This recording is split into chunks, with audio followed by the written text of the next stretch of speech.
Phone चलाते हो, फिर सो जाते हो, फिर उठते हो, सोचते हो आज से देखेंगे, कल से देखेंगे क्या करना है, फिर फोन चलाते हो, फिर सो जाते हो। बस इसी तरह से हमारा पूरा दिन निकल जाता है और हम कुछ नहीं कर पाते हैं। हमें लगता है कि डिस्ट्रैक्शन बाहर है, लेकिन डिस्ट्रैक्शन हमारे ही अंदर है। इसको प्रूव करने के लिए मैं आपको अपनी स्टोरी सुनाती हूँ। मेरा भी डेली यही रूटीन था। मैं सुबह उठती थी, सोचती थी कि मुझे क्या करना है और मुझे कुछ समझ में नहीं आता था। फिर मैं इधर उधर थोड़ा ध्यान देती थी और सो जाती थी। बस इसी तरीके से मेरी लाइफ निकल रही थी। मुझे लगता था कि ये डिस्ट्रैक्शन का कारण शायद मेरा फोन है।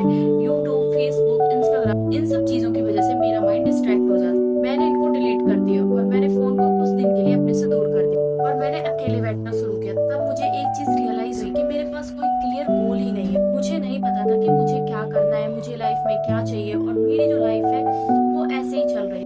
मैं जब दूसरों को आगे बढ़ते हुए देखती थी तो मुझे लगता था कि मैं भी इसी तरीके से मैं भी आगे बढ़ूं। मैं किसी को देखती थी, अगर वो जॉब कर रहा है तो मुझे लगता था मैं भी जॉब, अगर मैं किसी क्रिएटर को कुछ भी करते हुए देखती थी मुझे लगता था कि मैं भी ये स्टार्ट कर दूं, क्योंकि मुझे उसके रिजल्ट से प्यार। इससे पहले मैंने 10 यूट्यूब अकाउंट बनाए। मैं किसी भी चैनल पर कंसिस्टेंट नहीं रहा, क्योंकि मैं दूसरों से इन्फ्लुएंस होकर वो काम करती थी और उससे क्या होता था कि मैं जल्दी उसको गिव अप कर देती थी। ऐसा नहीं था उसमें रिजल्ट नहीं आते थे, काफी अच्छे व्यूज भी आते थे, लेकिन फिर भी मैं छोड़ दी। जब मैंने इसका रीजन जानने की कोशिश, तब मुझे पता चला कि इसकी वजह ये है कि मैं जो चीज स्टार्ट करती हूँ उसका मुझे वाई क्लियर नहीं होता है। मुझे नहीं पता होता है कि वो मैं क्यों कर रही हूँ। इस वजह से मैं डिस्ट्रैक्ट हो जाती हूँ। हमारे माइंड को रिएक्ट करने के लिए एक अर्जेंसी की जरूरत होती है। जब तक वो अर्जेंसी उसे फील नहीं होगी तब तक हमारा माइंड डिस्ट्रैक्ट होता रहेगा इधर उधर की चीजों में। और उस मोमेंट पर मैंने रियलाइज किया कि हमें डिस्ट्रैक्शन से लड़ने की जरूरत नहीं है, हमें अपनी लाइफ में क्लैरिटी लाने की जरूरत है। डिस्ट्रैक्शन एक प्रॉब्लम नहीं होती, बल्कि एक साइन होता है कि तुम्हें ये क्लियर नहीं है कि तुम्हें अपनी लाइफ में क्या चाहिए, और इसी की वजह से हमें डिस्ट्रैक्शन आते हैं।